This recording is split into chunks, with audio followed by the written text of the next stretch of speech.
There were more speeding-related violations and accidents for the first half of this year compared to the same period last year. There's also a slight increase in overall traffic accidents.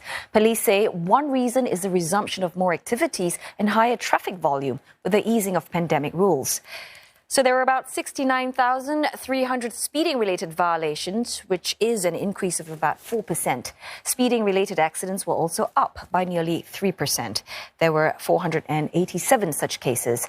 Both the number of red light running accidents and violations fell by about 5%. We have to continue to educate the all road user. We have to go back to the face-to-face type of campaign. This educational program is like a marathon. It have to be continued all the time. At the end of the day, it's a mindset. If they don't speed, if they keep to the traffic rules and always look after themselves and the other people, I think we should be able to reduce our accident rate. The total number of accidents resulting in injuries is up by roughly 5%, and there are about 3,100 of such cases. But those resulting in deaths fell by about 15%. 44 such cases were reported compared to the 52 in the same period last year.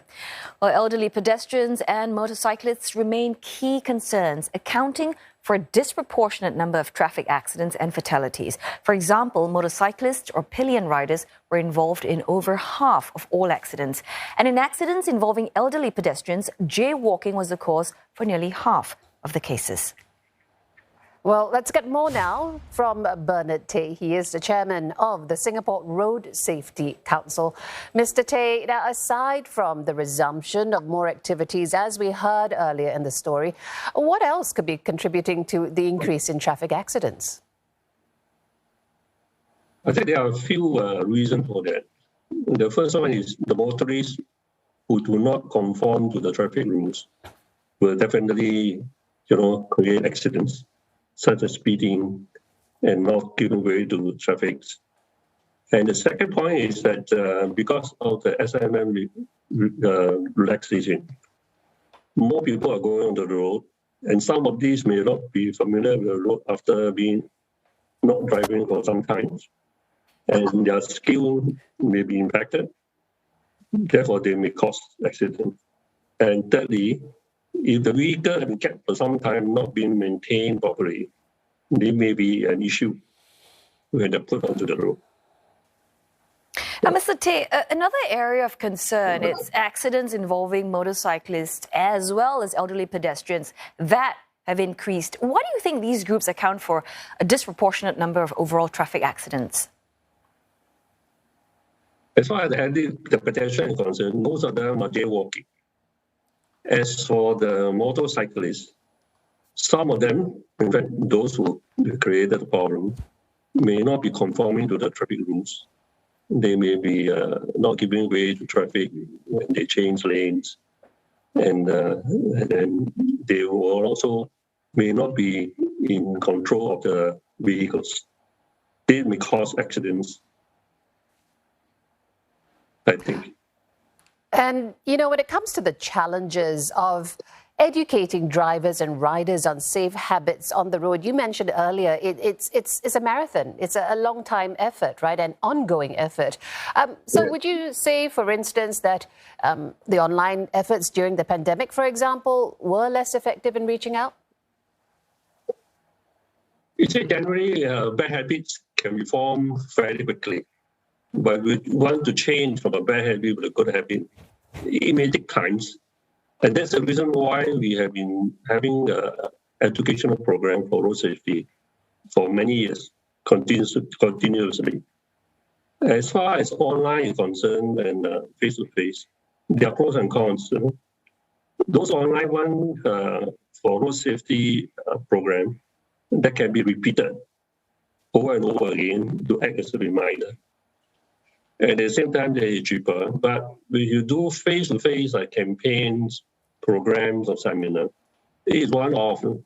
But the good thing is you can have a face-to-face contact with the road user. And if there is any question and answer, we may be able to address it then and then. And at the same time, we can judge their direction during the programs. And it's much more useful as an outreach program, having concerts, seminars, and others. So aside from all these measures that you've just mentioned, the authorities are also going to be rolling out more efforts to curb higher accident rates and, education being a big one. But other than that, what else can you share with us? What are some of these areas? Annually, we have various programs continuously every other month.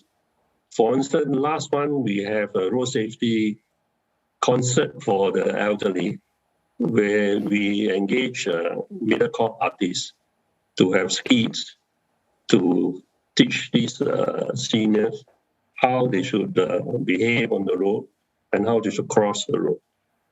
And in November, we're going to have a road safe program for motorcyclists, where we teach them how to dress themselves in proper attire and having approved helmets and what they should do on the road, obeying all the traffic rules and for safe biking. And at the same time, we also have a program at the safety park for children to educate them when they're young, and also so that they can bring back to the home, to the elderly or to the parents when they are out. They can advise them how they should use safely. All right, Mr. Tay, appreciate your thoughts on the topic of road safety and the latest statistics coming out of that. That was Bernard Tay, Chairman of the Singapore Road Safety Council.